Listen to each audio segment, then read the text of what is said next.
frente a esa situación comprensible, ¿es probable que si la economía no logra mejorar, el presidente pueda ver que es mejor candidato otra persona de Cambiemos, como por ejemplo Rodríguez Larreta, o vos considerás imposible cualquier alternativa que no sea Macri representando a Cambiemos? En política nada es imposible, pero es muy poco probable. Macri, como decía Miguel Ángel, es el líder de este proyecto.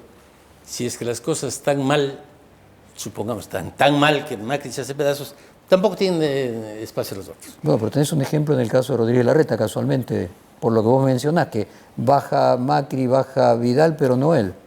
Sí, pero no son cifras demasiado grandes. Yo veo siempre un track que se hace, que es una encuesta diaria, y la oscilación de Rodríguez Larreta es un poco más arriba, pero Macri tiene muy buenos números. No veo yo ninguna razón para que eso... Déjame hacerte otra pregunta en esos escenarios posibles para 2019. He escuchado a personas de Cambiemos decir que la mejor estrategia para Cambiemos sería ganar en primera vuelta con 40% y tener al peronismo y al kirchnerismo compitiendo por el 20 y pico, con 40% y 10% de diferencia de los segundos, porque en una segunda vuelta sacar más del 50% puede ser más difícil que sacar más del 40% en una primera vuelta. ¿Compartís esa tesis? Son hipótesis, no... Bueno, ¿esa hipótesis te parece plausible, que es más fácil sacar 40 en primera que 50 en segunda? Yo de lo que estoy seguro es que Macri va a ganar, en primera o en segunda. Se hacen los planes pares o se miden las cosas. No. En primera llegar a 40 no es difícil, por lo que ocurrió en el 2015, por lo que ocurrió en el 2017, parecería sensato eso. Pero no, yo soy enemigo de lucubrar mucho hacia el futuro porque lo que decía Miguel Ángel hace un rato es cierto. Bueno, pero ese es nuestro trabajo, los periodistas. Pero no es de los consultores. Está muy bien. El alcalde de Quito, 6 meses antes de ser alcalde, tenía 6% y su adversario, que era el alcalde que se reelegía, tenía 60%. Y le ganó las elecciones. No hay cosas definitivas. Macron no existía 8 meses antes. Fue una construcción para derrotar a Le Pen. Ahora, siguiendo esa... Ahora, no es tampoco en el aire que mañana el señor Delía puede ganar las elecciones. No. Hay bases, la persona debe tener ciertas condiciones, pero la política es impredecible. Ahora, siguiendo el planteo de que en Cambiemos va a ser o Macri o las personas que estamos mencionando, y le pregunto a Miguel Ángel, ¿crees que es más fácil para el gobierno y que tendría que ser la primera opción tratar de ganar en primera vuelta con 40% y 10 de diferencia a los segundos? Yo reconozco que el mérito de un consultor también es el optimismo, que pueda impregnar a su... Lógico.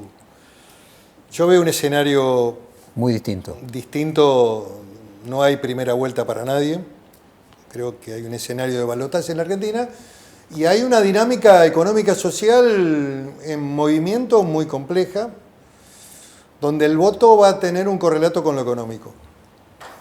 El voto del 2015 y el voto del 2017 fue ratificatorio de un cambio político.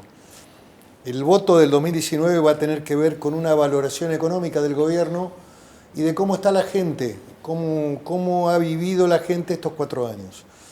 El gobierno todavía tiene un tiempo, pero no es mucho tiempo, para cambiar las condiciones y para que la economía real, cotidiana, la gente sienta que hay una percepción de mejora. Si eso no se da, creo que puede tener dificultades en las urnas. O sea, vos consideras un escenario como más probable en el que nadie alcance el 40% y haya 3 fuerzas que tengan cierto grado de similitud. Es un escenario de hoy. ¿Sí? De hoy. ¿Sí? Hay que ver qué pasa dentro de 6 meses, ¿sí? pero digo que hay hoy un escenario de 3/3, un espacio para consolidar allí entre 2 posiciones que son muy claras, que tienen liderazgos personalizados. Uno es Macri y otra es la expresidenta. Miguel Ángel, ¿descartás que Cristina Kirchner no sea candidata? Yo la veo candidata. Creo que va a ser candidata. creo conocerla, cómo funciona y cómo piensa, y hay mucha gente que la rodea que no tendría ninguna posibilidad de ser protagonista de la vida política argentina sin ella. Con lo cual el dato de su candidatura es bastante certero. Por otra parte, algunos números que aparecen indudablemente también le indican esa posibilidad de serlo. Yo veo un escenario de segunda vuelta en la Argentina. Y además el gobierno tiene un solo candidato. Tiene un solo liderazgo. O sea, vos ves seguro que es el de Macri. Si la cosa le va mal, todos los efectores, por más importantes que sean, caen con él. Digamos, lo secundario en política también sigue la suerte de lo principal. Jaime, ¿vos también descartás de que Cristina sea candidata y que no hay ninguna posibilidad que no lo sea? Un político quiere el poder por naturaleza, si no, no sería político. Si ella tiene las mediciones que tiene, el porcentaje que tiene, no veo por qué no va a ser candidata. O sea, hay políticos con la 10ª parte de su fuerza que sin embargo piensan que pueden ser presidentes. Y es legítimo, está bien. Pero ella con el porcentaje que tiene, con la fuerza que tiene, es obvio que creerá que va a ganar. No veo cómo no se presenta. Sería antinatural. Los políticos no son así. El político busca el poder y está bien, esa es su esencia. Hay un mensaje para Cristina Kirchner en las elecciones de Brasil respecto de cómo afectó el lavallato al PT, de cómo puede afectar aquí los juicios que ella va a enfrentar a lo largo de lo que le resta este año y el año electoral. Y un mensaje de qué le pasaría a ella si manda un candidato que no sea ella. A ver, explicarlo un poquito mejor. Si ella se consigue un Haddad, está en el horno. Tiene que ser ella la candidata. Yo digo, estoy pensando en la lógica de ella. Si yo fuera su asesor, le diría, usted tiene que ser. Pues si usted le pone a Máximo, no va a sacar los votos que usted sacaría. Es ella la que tiene que ser candidata. ¿Y vos crees que va a afectar sus chances electorales actuales, el avance de los juicios, que se conozcan cada vez más pruebas, o como marcabas inicialmente, que hasta aumentó, cuanto más pruebas, eso no se modifica? ¿Cuántos de sus partidarios votan por ella porque le creen impoluta a esta altura de la vida? Sí, lógicamente pareciera poco, pero bueno, un porcentaje de aquellas personas que no son kirchneristas convencidos, ¿vos creés que podría quitarle un avance de las causas mostrando más pruebas que confirmen que ella tuvo que ver con la corrupción? Eso supondría que funcione el rational choice y eso no existe. No se trata de explicar nada. Ella representa un sentimiento importante en contra del establishment, en contra de un montón de cosas.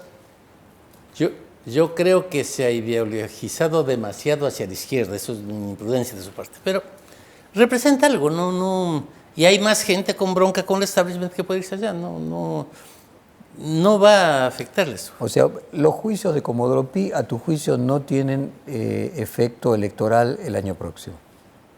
Sí, tienen el efecto de darle más fuerza a ella y darle más fuerza a Macri. Polarizar más. Claro.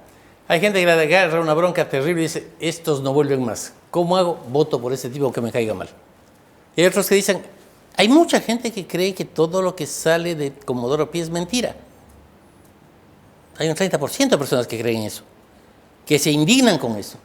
No te digo que esté bien o esté mal, es problema de ellos, pero eso creen. Entonces fanatizan más. Están atacando a la señora. O sea, no hay opciones racionales.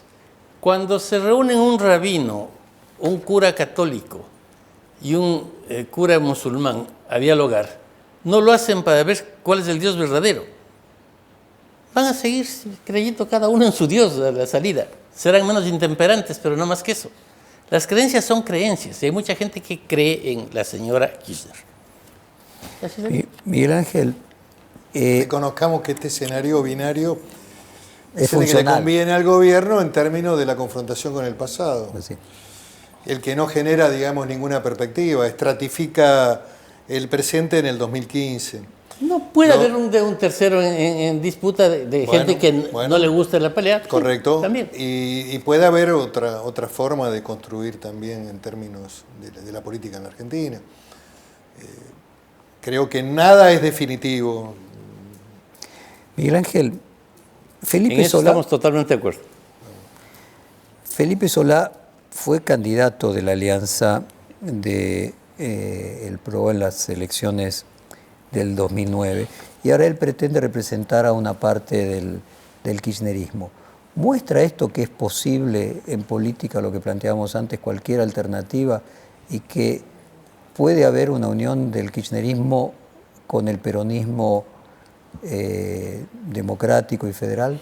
¿O vos considerás que es imposible esa alternativa?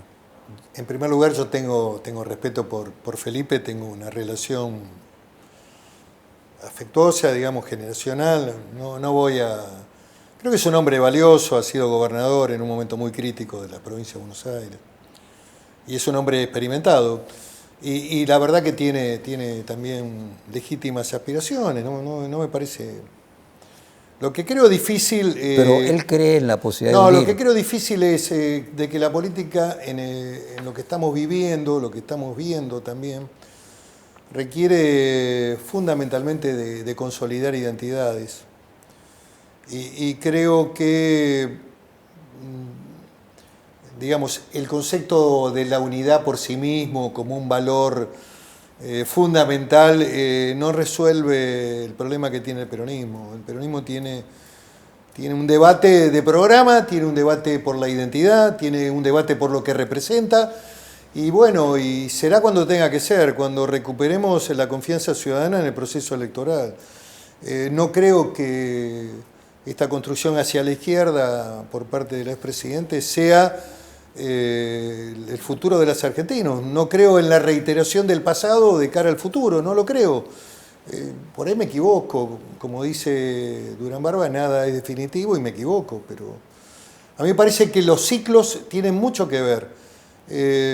Y cuando el peronismo ha perdido elecciones, cuando no ha comprendido que los ciclos habían finalizado.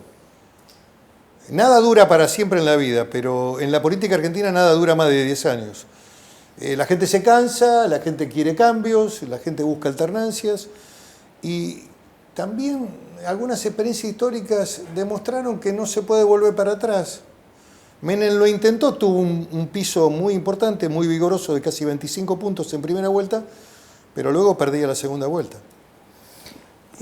Jaime, vos ves a Cristina Kirchner representando un porcentaje importante de la sociedad argentina.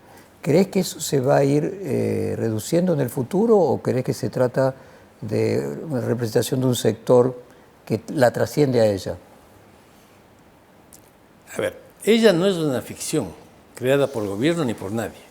Ella representa algo objetivo. Hay amplios sectores, un 30% de la gente, 25% de la gente, que se identifica con ella.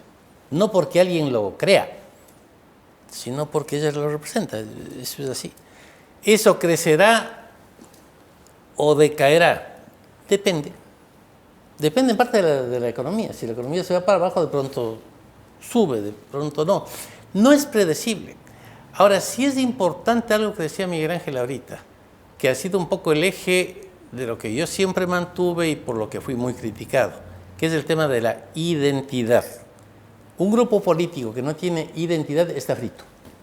Tiene que ser algo, lo que sea.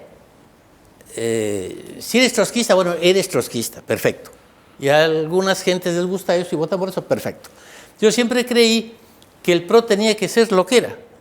Una nueva alternativa distinta, horizontal, una nueva experiencia, bien. Pero no puede cambiar de su esencia. Mi impresión es la de que Cristina Fernández se salió ella del peronismo. Surgió como una líder peronista, se izquierdizó y terminó haciendo Unidad Ciudadana, que no es una expresión típica de la cultura peronista, no es otra cosa. Los peronistas que no están ahí deben tener una identidad que probablemente recupere parte de su historia, conforme también nuevas propuestas de ellos hacia el futuro. Pero tiene que ser algo. Si ellos se unen con Unidad Ciudadana, van a terminar absorbidos por Cristina Fernández y van a no ser nada. Entonces, creo que es muy importante ese concepto de identidad. Hay que tener una identidad. Ahora, creo que en el caso del peronismo federal hay que trabajar esa identidad. No está tan clara. Pero si no se trabaja en eso y no hay éxito en proponer una identidad, perdón el consejo, pero creo que les va mal. Coincido. Vamos ahora a las 6 preguntas de cada uno. A veces las identidades nacen por la diferenciación también. O primigeniamente nacen por la diferencia.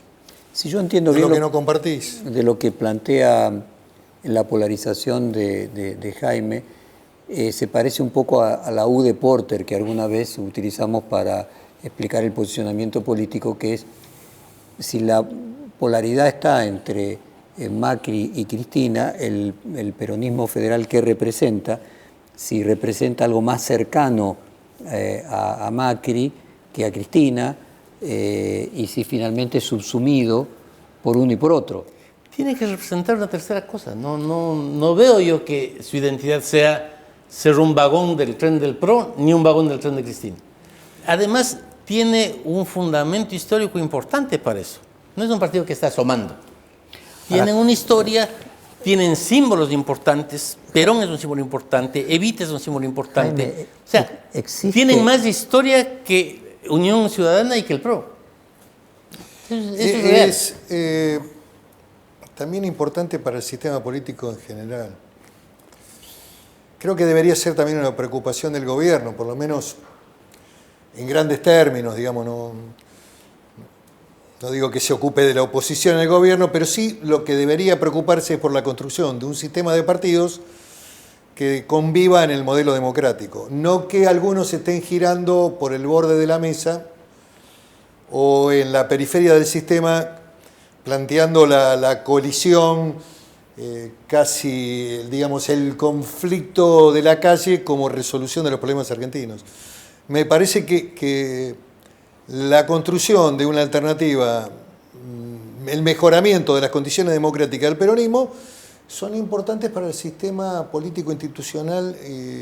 Comparto. Ahora, me parece que lo que este hombre dice, sin decir, quizás también tratando de ser político, es que la agonalidad de la política lo que plantea es que está Macri y Cristina. Entonces, finalmente, que no hay una política agonal de 3. De momento. De momento, pero electoralmente existe. De momento. Aparece electoralmente como en dato. 2 meses Yo no soy un puedes- especialista en encuestas, pero aparece como dato. Que hay un espacio que todavía no tiene un líder emergente, pero está ese espacio. Y que uno tendría que Ese sustituir espacio al está para otro. trabajarlo. No, ¿por qué?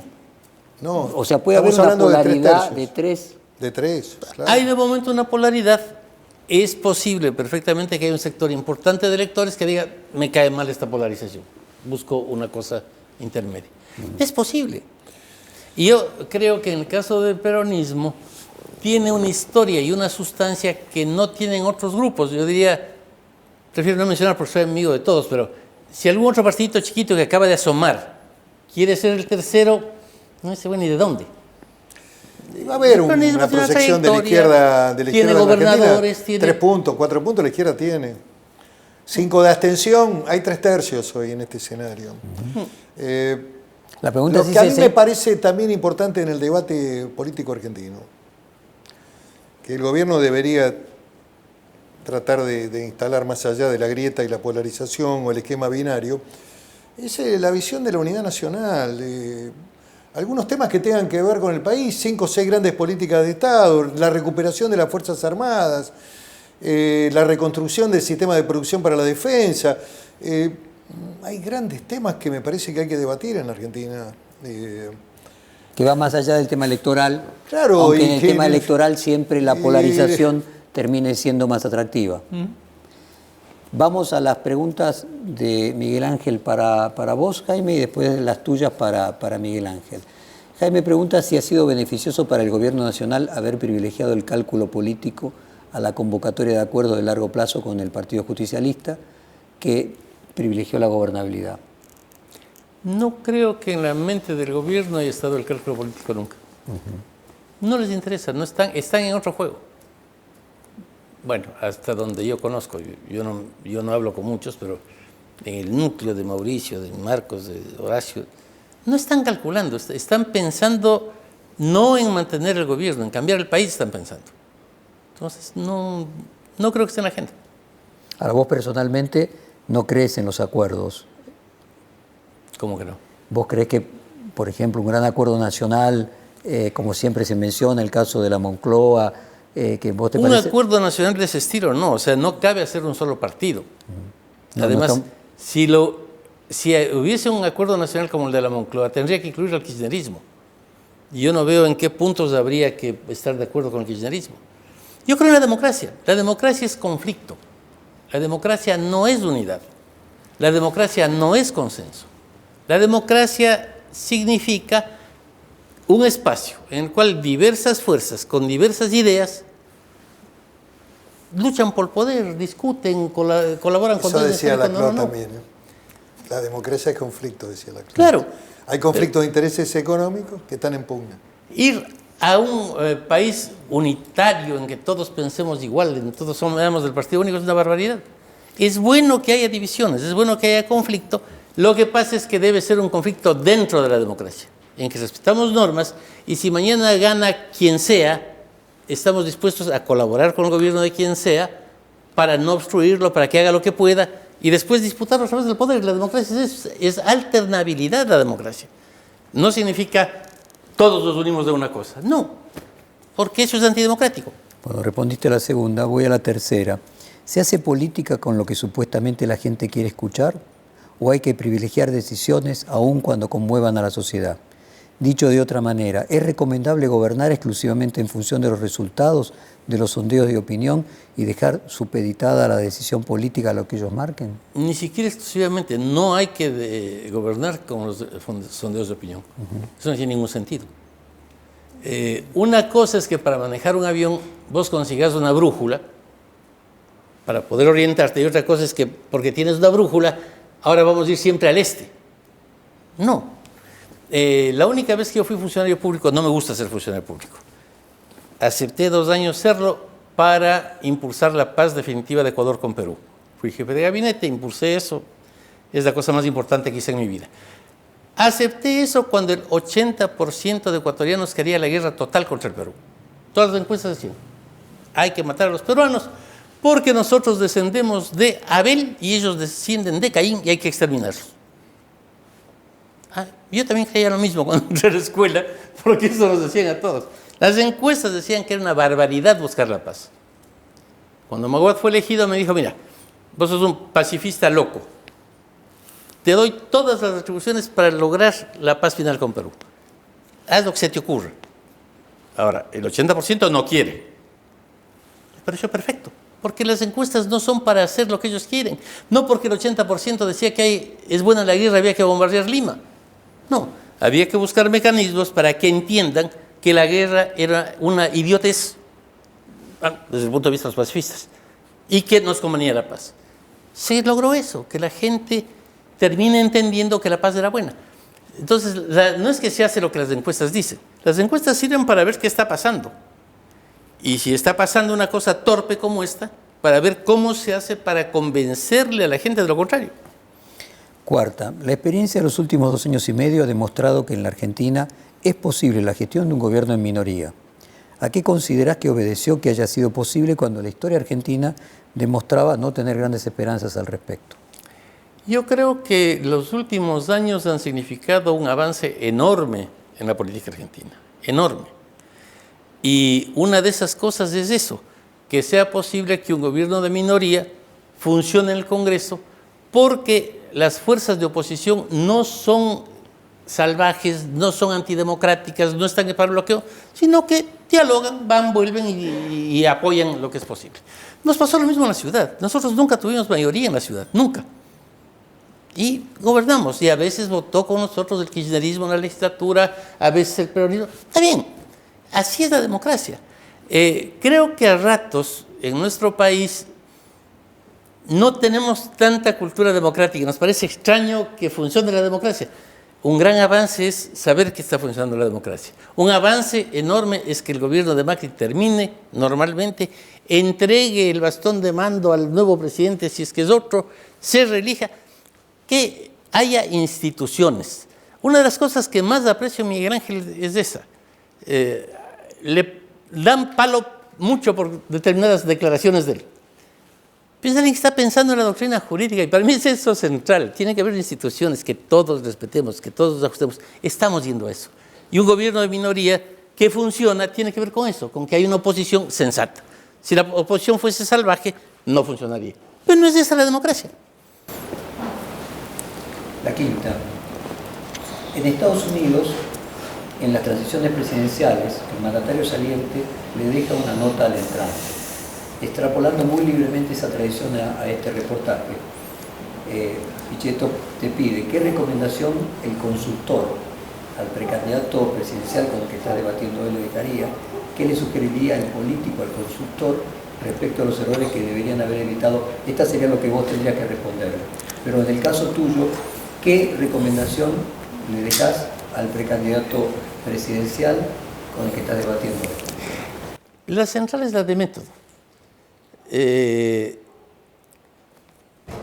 Hay que investigar lo que pasa, no para hacer lo que digan las investigaciones, sino para remediarlo.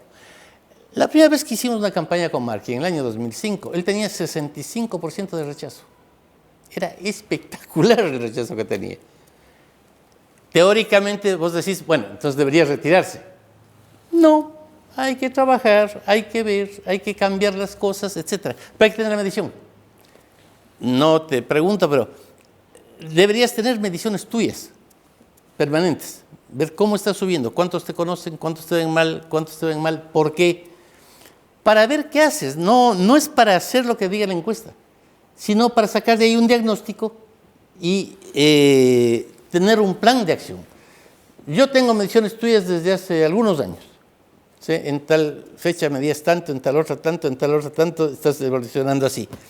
Pero eso deberías tener tú para poder manejar la cosa. Estas cosas, y con Jorge tenemos la vieja amistad de más de 10 años, funcionan mucho. Publico un perfil desde hace 10 años. Yo, más allá de que dicen que amo las redes, nunca he tenido Twitter. Tuve un tiempo Facebook, no tengo idea de cómo funciona el Instagram. Y amo los libros y me dedico a escribir en este periódico y a leer libros, porque mi vida fue eso, el libro de papel además, no el libro, no el ebook, sino el libro. Así soy.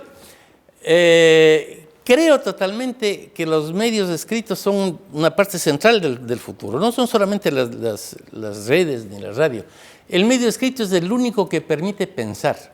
Cuando uno escribe para un medio, a mí me sirve mucho lo que hago para perfil, porque pongo en orden mis ideas, me detengo a pensar. Es central eso, es central leer, meditar, estar en contacto con prensa escrita, investigar. Yo creo que tú eres una persona preparada, te he oído varias cosas de las que dices, pero mi consejo sería sistematizar eso. Y me parece también, no te he tratado, es la primera vez que estoy contigo, que eres una persona sin mucho prejuicio, que conversas con otros. Y eso es central. Yo a Jorge siempre le he dicho, si no pudiese conversar con muchos, me asfixio. Yo he conversado con Berbinsky, tipo muy inteligente, muy preparado, me parece genial. ¿En qué estamos de acuerdo? En casi nada, no importa. Y con sacerdotes muy vinculados al Papa, también, me parece perfecto.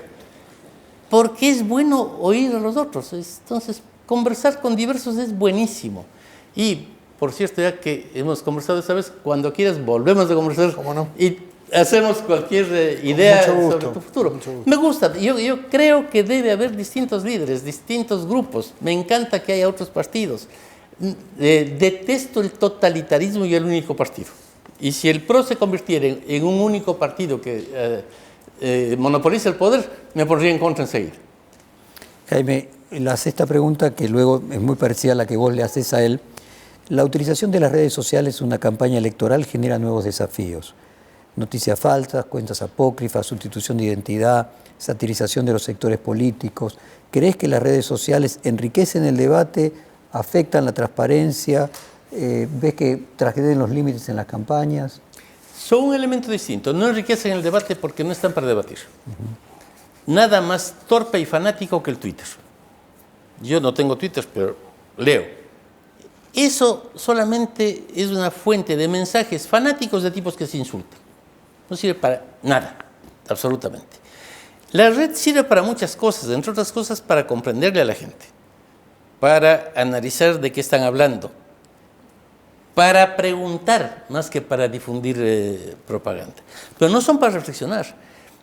Originalmente, la política se hace con medios escritos que son los medios para debatir y para pensar, los escritos. Así nació la política, con libelos que se distribuían en las tabernas, con periódicos. Esos son para escribir.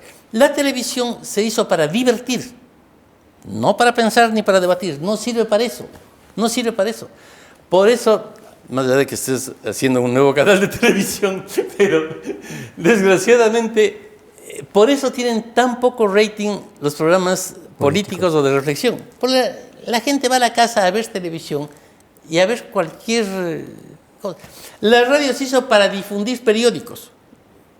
Para leer periódicos se hizo la radio originalmente. El Internet no se hizo para pensar. No se hizo para eso. No se hizo para reflexionar. ¿Y el caso de Facebook en particular? Tampoco. No es para reflexionar. Me refiero como herramienta de comunicación. Herramientas de comunicación sí son. Eso sí. Te permite, con esa odiosa palabra yankee, targetizar el mensaje, direccionar el mensaje a grupos de tal tipo. Sirven para estudiar la sociedad, pero no para reflexionar. No hay nada más para reflexionar, en mi criterio, que el texto escrito. El libro, el periódico, porque quien escribe reflexiona y quien lee reflexiona. Pensar es escribir, decís vos. Sí, sí. Por eso creo que también la prensa escrita no va a desaparecer nunca. Si desaparece, nos fuimos al horno. La prensa escrita es la que permite debatir. Y permite debatir con uno mismo. Yo cada vez me enamoro más de lo que hago para perfil. Porque cuando escribo digo, estoy pensando mal, esto hay que darle otra vuelta. Pero eso no puedes hacer con un Twitter. No puedes reflexionar. Para reflexionar, la prensa escrita. Preguntas de Jaime para Pichetto, para Miguel Ángel. Miguel Ángel, Jaime le interesa entender cuando vos hablas de largo plazo y de construir el peronismo de largo plazo, ¿a qué te referís? ¿Cuál es el largo plazo, el proyecto de largo plazo que vos estás construyendo para el peronismo y qué es exactamente el largo plazo para vos? Bueno, tiene que ver con algunas diferencias enunciadas en esta charla. Así como creo en la diversidad, también creo que los países crecen cuando hay políticas de Estado en donde logran mantenerse en el tiempo, en el corto y en el mediano y en el largo plazo. Me parece que uno de los problemas del atraso y la decadencia argentina es la falta de consistencia en la continuidad de estas políticas. ¿Por dónde crecemos? ¿Cuál es nuestra mirada respecto a los recursos naturales? ¿Cuál es nuestro centro gravitacional de la economía en materia de producción agropecuaria? ¿Qué valores industriales le agregamos? ¿Qué hacemos con nuestra industria? O sea, el largo plazo para vos requiere acuerdo entre los partidos. Exactamente. Política de Estado. 5 o 6 grandes políticas. Uno de los temas que no se mencionó en esta charla, pero que ha permitido el triunfo de Bolsonaro, fue la temática de la seguridad que abordó Bolsonaro. Tal vez de una visión de la extrema derecha, pero que recoge en el subconsciente colectivo muchos de los problemas que vive la ciudadanía brasileña con respecto al tema del narcotráfico, la violencia en la calle. Algo también está pasando en la Argentina en este tema. El que interprete esto va a tener más potencia electoral. Para hacer política, ¿interesa lo que piensa y siente la gente común o solo interesa lo que piensan los dirigentes? No, importa lo que piensa la gente, indudablemente. También implica muchas decisiones, volviendo a lo que dije anteriormente. En términos de la gestión, a veces hay que tomar decisiones que van contracorriente. Y son las que definen el seguidor de encuestas del estadista. ¿Usás encuestas, estudios cualitativos y los usás para qué? ¿Cómo sabés cómo evolucionan las percepciones de la gente acerca de los líderes y de los temas que tienen que ver con las políticas que vos Sí, claro, llevas leo adelante? encuestas y por supuesto que tengo algunos datos. Lo que también considero es que el tema digamos, hay que ser realista y hay que seguir esos lineamientos. También creo que en la política la voluntad es un factor. Si le diera mucha importancia a las encuestas, tal vez estaría arreglando el jardín y cuidando el perro. Me importan las encuestas. También creo que pensar, externalizar ideas, construir un mensaje, valorizar la política, me parece que son temas centrales. Después vamos a ver hasta dónde llegamos. ¿Existe o no una crisis de representatividad en los partidos políticos y una autonomía creciente de la gente común que rechaza la representación de los partidos políticos? Y si esta crisis de existir te parece que es común a los países de la región y a la mayoría de sus Y partidos. al mundo. Hay un pensador español que hablamos el otro día, tiene un apellido difícil, Aneneriti, que dice que crece el espacio de la indignación y la pérdida de sustento de los partidos tradicionales. Lo que pasa en Italia con Salvini, la experiencia de Podemos, en fin. Hay todo un esquema también comunicacional que alienta la indignación, la pérdida de credibilidad. Y hay fallas propias que tienen el sistema político. Y hoy en el mundo moderno gobernar es una visión tal vez un poco escéptica o cínica, pero es administrar la decepción. ¿Cuánto pesan los discursos? ¿Cuánto pesa la propaganda? ¿Cuánto pesa el marketing político? Si un gobierno no tiene acciones y no genera marcos de satisfacción, difícilmente tenga discurso. Las redes son importantes en la medida, o el mensaje es importante en la medida que se pueda comunicar algo. Yo creo en el discurso y creo en la política, digamos. Volviendo a Kennedy, el discurso, el mensaje en la política genera expectativas. Pero sin éxito no hay discurso posible. Y sin éxito en un mundo donde los resultados económicos producen insatisfacción, es muy difícil construir un discurso. Él lo ha expresado varias veces. Es muy difícil construir propuestas alternativas electorales con ajuste o con procesos de crisis económica. Y se conecta con la pregunta que vos le hiciste a él. Él te hace a vos la pregunta de las redes que se han convertido a todos en opinólogos universales. Cada vez hay menos comprensión y respeto por las teorías y la doctrina jurídica en particular. Y a Jaime le preocupa la anomia y cómo hacer para construir instituciones que sean respetables. Bueno, la Argentina creo que merece un poco más que, no sé cuántos caracteres son en Twitter. Yo hace poco que tengo Twitter. Antes lo tengo porque me suprimían la identidad o me la falsificaban, entonces dije, bueno. Ya que está.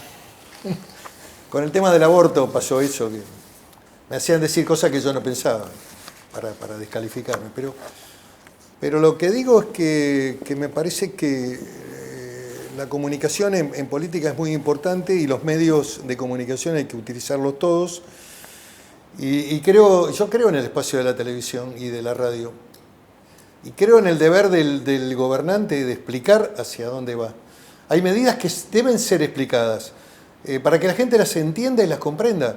Y yo veo, esto lo digo con cierta crítica, hay un desprecio de los medios de comunicación tradicionales.